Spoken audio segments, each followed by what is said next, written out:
Hello, my name is Sabah Ayub and I am the team captain of Group 1. Today, our group will be presenting about the Harvard case study titled The Rise and Fall of Iridium. In our presentation, we will investigate the different factors that caused the satellite telephone company Iridium to fail. We will also go beyond the scope of the original case study and discuss the successes and failures of Iridium's endeavors after the year 2001. Those that will be presenting today include Danish Ahmad, Noah Binyam, Sabah Ayub, Monim Bhuiyan, Haley Aviles Martinez, Abid Ahmed, and Mohammed Ayubi. Hi, my name is Danish, and I'm going to be talking about the genesis of Iridium. So in 1987, Ken Peterson and Ray Leopold began plotting an outline for what would later become the first global satellite communication network called Iridium. The Iridium concept was conceived in 1987 in Arizona and was envisioned to be a satellite-based phone system that provided worldwide coverage. At the time, cellular phone technology was breaking the airwaves. This technology relied on radio towers that only provided limited geographic coverage. In 1985, the global cellular market had totaled 250,000 subscribers and was expected to reach 4 million by 1990. The problem with cellular, however, was there was no reception area where towers were not built. To combat these cellular limitations, three engineers came up with a plan to have these towers in the sky so reception would not be limited. This idea captured the attention of the general manager of the Space and Technology Group, Doro Hillis. He saw this as a way for Motorola to make the transition from a component supplier to a builder of entire systems, and this eventually led to the funding of this project. By August 1988, after 14 months of research and rewrites on the business plan, Hillis felt that the team was ready to present the idea to Bob Galvin, the chairman of Motorola. His response was immediate and advised the CEO of Motorola, John Mitchell, to throw Motorola's full support behind the project. Next, I want to talk about some of the key issues that Iridium faced in the beginning. So the first one was developing the complex satellite constellation and it faced many hurdles and delays. Second one was high costs of satellite development and deployment, which strained resources. Third issue was navigating international relegations and spectrum allocation that proved challenging. And lastly, facing competition from existing communication technologies and emerging rivals. And some of the issues that could have been prevented in the beginning of the genesis of Iridium include robust planning. So this could have you could have used robust planning to conduct thorough feasibility studies and risk assessments prior to the project initiation. Another strategic prevention plan you could have used was strategic partnerships, which would allow you to forge strategic alliances to share resources, expertise, and mitigate financial risk. And lastly, regulatory compliance, which means to engage proactively with regulatory bodies to streamline approval processes and ensure compliances. Hello everyone, my name is Noah Binyam, and today I'm excited to share with you the journey of Iridium, primarily focusing on its development and deployment between the years of 1992 and 1996. In 1992, a critical year for Iridium, the World Administrative Radio Conference, along with the US government, allocated essential spectrum frequencies to the company. This was not only a procedural step, but it was a cornerstone for enabling a globally connected satellite network. This regulatory approval allowed Iridium to begin planning and setting the stage for a communications revolution that aimed to connect every corner of the planet, regardless of the remoteness of the location. Moving into the year 1993, Iridium solidified its financial base. It was a period of rapid progress after the company's incorporation in 1991. Iridium completed a monumental first round of financing, raising an impressive $800 million in equity. Not only was this infusion of capital critical for technological ambitions, but also for securing the confidence of investors and stakeholders worldwide. The same year, Iridium forged a groundbreaking $3.37 billion contract with Motorola. This partnership was pivotal as it tasked Motorola with the development, construction, and delivery of the entire Iridium system. Underscoring this immense scale and ambition of the project, Motorola's involvement brought technical expertise and a reputation for innovation, which in turn significantly helped de-risk the project's technological challenges. Moreover, in the year 1993, Iridium aggressively moved forward in establishing a truly global network by securing international agreements for gateway stations. These gateways were acting as essential components for Iridium's infrastructure, acting as endpoints for each of its satellite networks, facilitating not only global coverage but integrating the satellite operations with ground-based telecommunication networks. This network of partnerships really highlighted Iridium's commitment to a universal, accessible communication system, which aimed to bridge gaps across continents. So, in summary, for these years, they were very foundational for Iridium and really set a bold trajectory for connecting the world through an intricate web of satellites, promising access to communication services anytime, anywhere on Earth.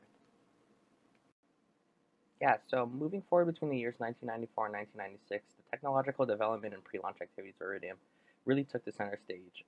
The FCC granted Iridium an operating license in 1995, which led to the full-scale manufacturing of these satellites. And in this period of 1994 and 1996, we saw the birth of mass-produced satellites, in which was a novelty in the telecommunications industry.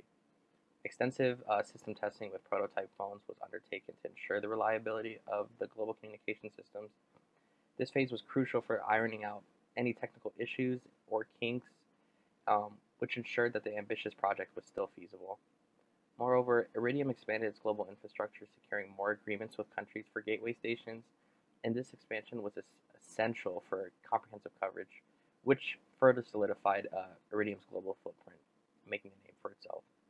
And in preparation for the first satellite launches in 1996, Iridium initiated detailed coordination and technological efforts. And in this period, it was marked by intense activity as Iridium set the stage for deploying its unprecedented satellite constellations.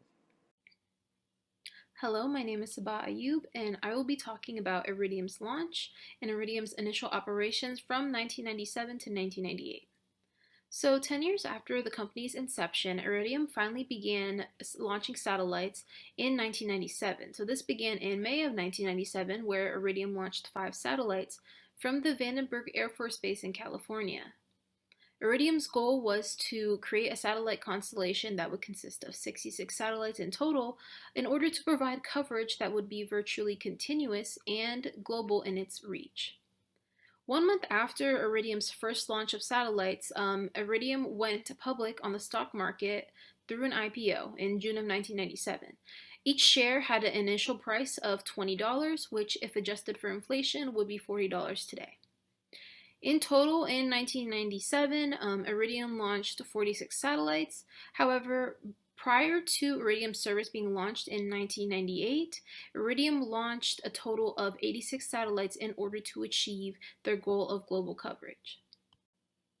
In 1998, Iridium showed promise leading up to its commercial service launch, as its stock price had grown to 3 times its initial price in less than a year, with an all-time high of $72.19.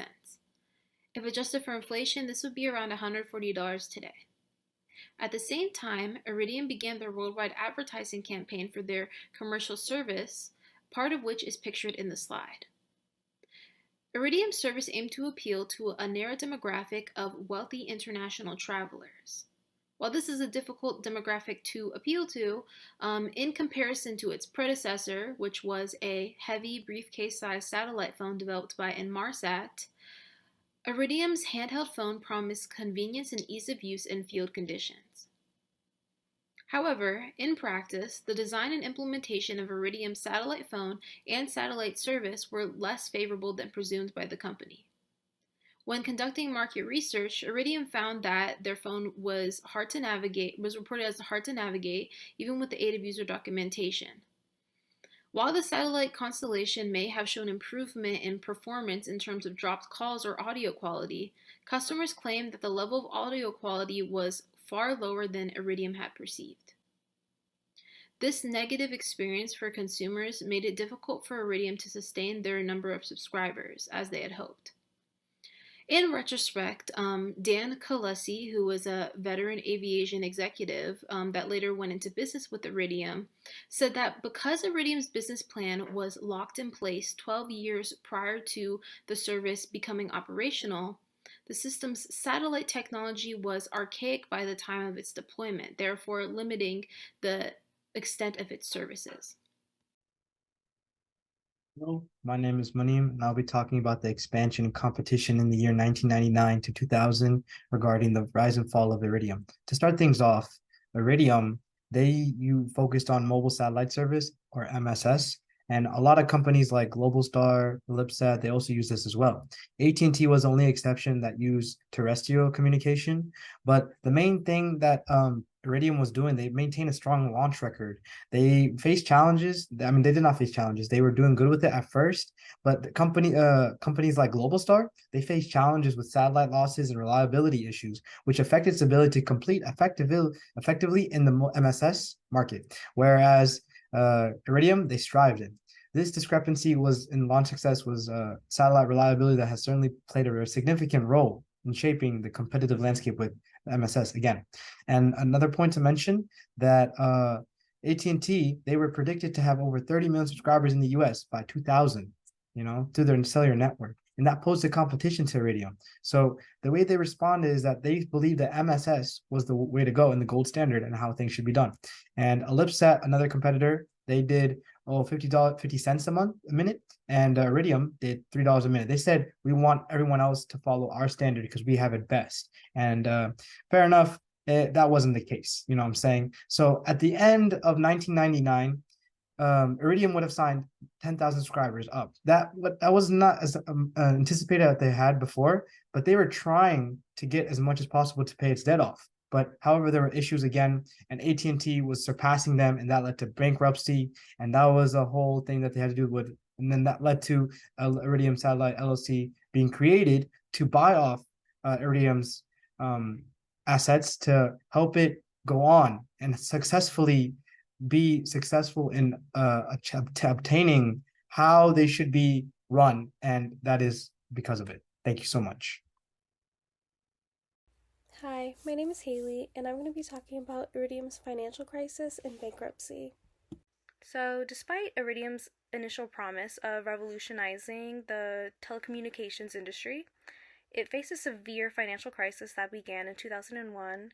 The crisis was mainly caused by their outdated business model that they developed in the 1980s. The satellite phones that they sold were bulky and brick-like, which was unappealing. Their service prices further deterred potential customers, as the phone itself was $3,000 and they were charging $6 to $30 per minute during calls. They also failed to quickly adapt to the market as their competitors came out with more advanced technology that was convenient, smaller, and more affordable, which customers preferred overall. The rapid evolution of the market and technology led Iridium unable to retain its customer base or attract new users, which ultimately led to its financial crisis and downfall. Eventually, the lack of consumer interest and poor sales caused them to accumulate debt, and in 2002, Iridium filed for Chapter 11 bankruptcy after they defaulted on $1.5 million in loans. Following Iridium's bankruptcy, the satellite communication industry underwent significant changes. Competitors analyzed their business models and strategies to avoid similar financial situations, while customers searched for alternative solutions that potentially impacted competitors' market share. The event was a significant learning experience for investors and industry stakeholders. It emphasized the importance of adaptability and foresight in successfully navigating the telecommunications industry. Iridium's restructuring efforts had significant implications that would reshape the industry's competitive landscape and create opportunities for new market leaders to emerge. Overall, Iridium's bankruptcy initiated a reevaluation of strategies and heightened awareness of the challenges in telecommunications. Hello, everyone. My name is Noah Biniam. Today we'll be talking about the reorganization and acquisition of Iridium Satellites. Kicking this off in early 2001, a transformative chapter began for Iridium as a bunch of private investors, led by Dan Colossi, stepped in to purchase and revive the company. The new entity was named Iridium Satellite LLC, which marked a fresh start with new ambitions. January of that year marked a significant milestone when Iridium Satellite signed a crucial contract with the U.S. Department of Defense. This pivotal agreement provided a steady stream of revenue essential for the company's revitalization and future plans. And by March now, Iridium was ready to relaunch its global satellite communication services, now with a strategic focus on government contracts and key sectors such as maritime and aviation, areas that promise robust growth and demand. In April 2001, the company announced an expansion of its services specifically tailored for the maritime and aviation and emergency response sectors. This initiative was designed to leverage its unique global satellite network to meet the critical communication needs of its specialized industries. The response by these new offerings were overwhelmingly positive, and by June that same year, the revived Iridium boosted over 10,000 subscribers, signaling strong market approval and a successful uptake of its revamped services. So continuing with our timeline, encouraged by its early success, Iridium expanded its market base further in August by introducing versatile prepaid calling plans aimed at various governmental and non-governmental organizations, thus enhancing its services, accessibility, and flexibility. In November, the company took another significant step by upgrading its satellite network, which improved both coverage and the quality of the services. These enhancements were particularly aimed at bolstering its appeal for critical operations in remote and underserved locations, areas where reliable communication is extremely vital. The year 2002 began with a strategic partnership formed in January with key maritime communication service providers. This alliance expanded Iridium's reach and enriched its service offerings with the maritime industry, a sector that relies heavily on robust and reliable communications. Finally, in December 2002, the fruitful relationship with the U.S. Department of Defense was not only renewed, but also expanded. This renegotiation and enhancement of the existing contract further solidified Iridium's financial base and ensured its operational stability for the foreseeable future. Through these strategic moves, Iridium Satellite LLC successfully transformed a struggling enterprise into a pivotal player in global communications, ready to face the future with a stronger foundation and clearer direction at the time being. Hello, my name is Abid Ahmed, and I'll be presenting the recovery and rebranding of Iridium from 2003 to 2005. In the years 2001-2002, Iridium had went through a major financial crisis and had to file bankruptcy. In the years 2003-2005, their main objective was recovery and rebranding. Iridium decided to change its image and focus. They wanted to show the world they were not just about making calls, but also about helping people communicate in the most remote locations. Iridium started new products for specific jobs and designed products for people who work at seas, fly planes, or need reliable communications in far-off places. In the attempts for recovery and rebranding, Iridium made friends with other companies that specialize in the same technologies and provide the same services. By outsourcing their companies, they can reach more people all over the world and help people communicate all over the world better. To make sure their services were top-notch and ready for more users, Iridium made sure that their technologies were up to date and improved their satellites.